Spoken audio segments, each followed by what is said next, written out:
Hello, Carl. We are back with Carl B. Johnson. Hello, Carl. How are you today? I'm well. How are you doing today, Susan? I'm doing fine. I'm doing fine. So we're going to go ahead and continue with our talk about cybersecurity.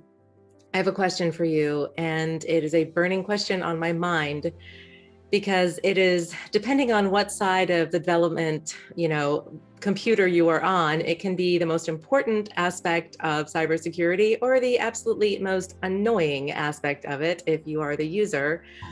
Can we please talk about MFA, multi-factor authentication?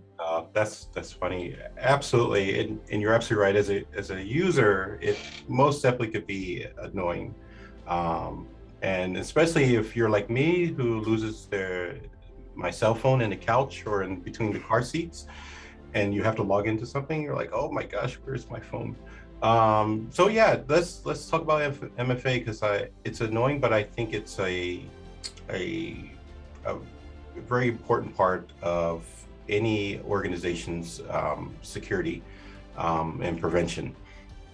So first, the MFA is, when we're saying MFA, we're basically saying multi-factor authentication.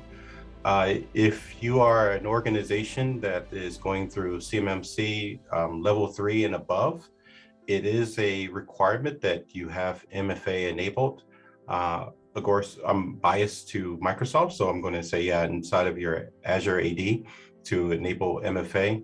But what exactly MFA is it basically allows the user that is trying to log in to whether it's a local access, network access, cloud access.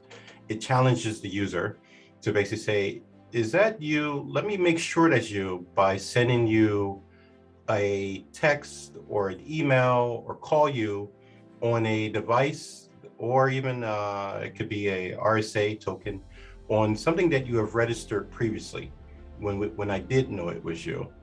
And if it turns out to be you, then you are allowed to have access into this local access, network access, cloud access. If it is not you, I'm going to deny you. And honestly, in a nutshell, that's what you have with your MFA. Is just think of it multi-factor authentication, which means additional factor to decide whether or not you should have access or if you're privileged to access that area.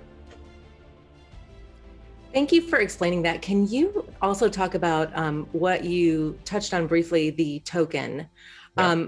How is that determined, in terms of like the level of security, the type of business, that we're talking about? How do you determine the level of the token?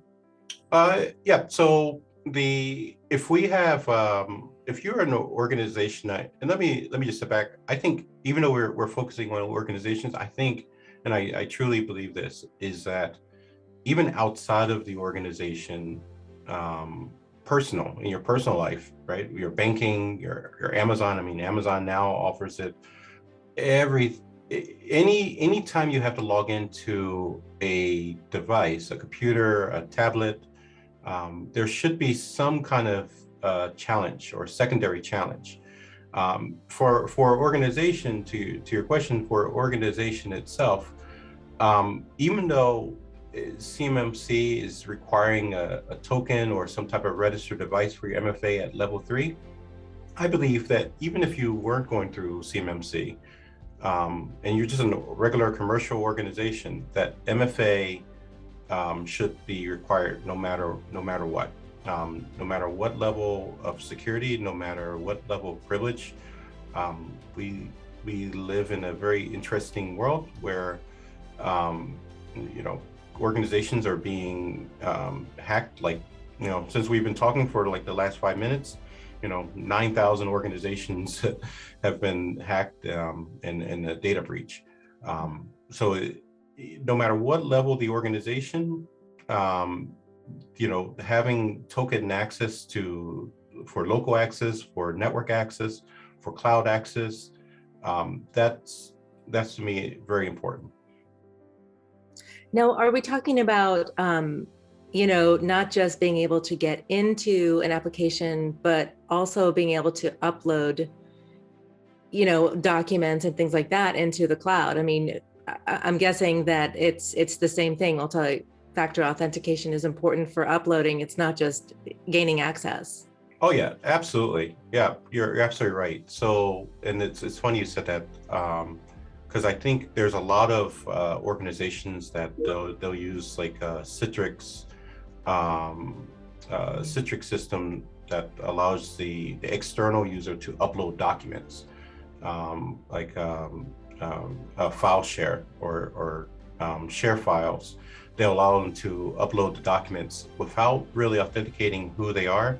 Well, if I'm a hacker or someone that is trying to penetrate your organization, I can go ahead and upload a document, and you supposedly trust who I am, but now the accountant or the person on the receiving end clicks on that document, and now I've just basically exposed a Trojan to your organization or some type of ransomware.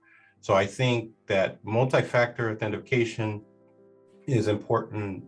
Any way you can get close to an organization, there needs to be some kind of secondary trust.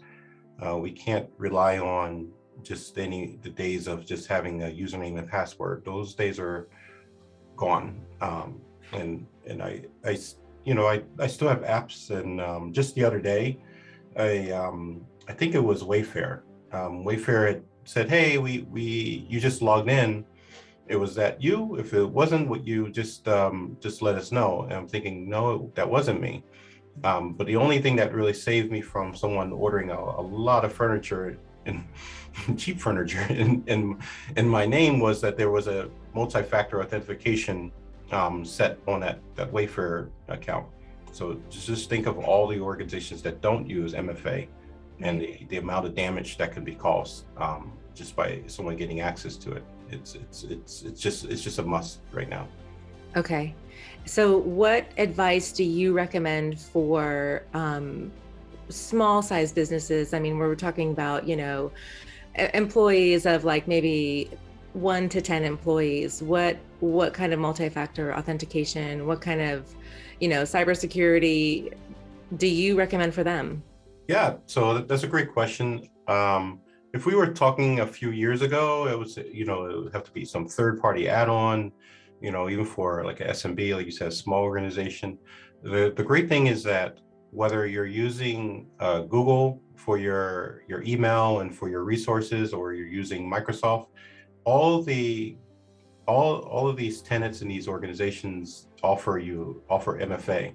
In fact, you look at even your Gmail account right now, or your Gmail. I think it's become almost to a point where Google is requiring you to put MFA. Before it was like this nice, hey, just for a little additional level of security, you might want to put MFA or enable an MFA. But now it's become to the point where they're requiring you to put MFA, because those organizations also look at it as a liability to them as well. If it gets out that Google was hacked, or Google's Gmail has been hacked, that's not good publicity for Gmail, and obviously it's not good publicity for you either. So these organizations are taking the steps to allow you to enable MFA without additional costs. Inside of Microsoft, if we're talking about Microsoft Commercial or GCC High, you can enable MFA. There's no additional cost to it. I think, and it goes back to where we started, it's more of a nuisance to the user, right? I know there's still companies that, that the user will complain that the password length is too long, 10 characters. And so the company says, okay, they're complaining that the password length is too long, we're going to make it only 5. That shouldn't be the case, right? If the users are complaining about the complexity to log in, that's something that they'll have to get used to. And there has to be a part where you as an organization says, for the greater good of protecting our assets and protect our brand, and lower our risk levels, we need to have these security procedures in place, and one of them is MFA. And like I said, if you're going with CMMC level 3 and above, which Off the top of my head, I believe it's IA 3.083 is the actual control. You have to enable MFA. So look at it this way: if you're doing any business with the government, MFA has to be enabled, and users have to get used to it.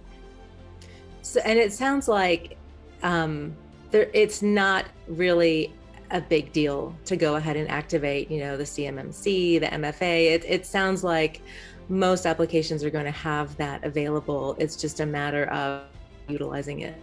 Absolutely. Indeed, it's just enabling. I mean, there is a company called Okta, which a lot of people are familiar with, and if you worked in corporate, you've probably had to use Okta before. What makes Okta a little different, one, it's an additional, it's a third party access identified information identifier that you put on top of what you already have. But what makes it special is that it's not only just it's not only just looking at access to, let's say, a website, but it's access to the local access that I was referring to before, the network access. It's going to have a challenge to make sure that anyone that comes in contact with any part of the organization receives at least a multi-factor authentication, if not a two-factor authentication, which is a totally different topic. But it's really about challenging whoever comes into the walls of your organization to make sure that they are who they say they are. All right. So I guess I need to readjust my mindset about the annoying part of it and actually appreciate it. Yeah, it honestly, it takes some time to get used to. I do agree. But I think once you've been hacked, once or twice, and just the annoyance that comes from having to reset your password, or not knowing if someone has your PII information, like your social security card, it offsets it.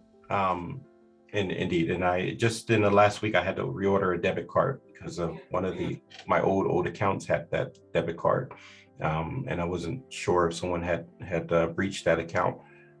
So yeah, it takes time to get used to it, but I think that mobile phones makes it a lot easier than the RSA token back in the old days when everyone had that little token on their keychain. Now, your phone pops up, your iPhone says, "Hey, is that you?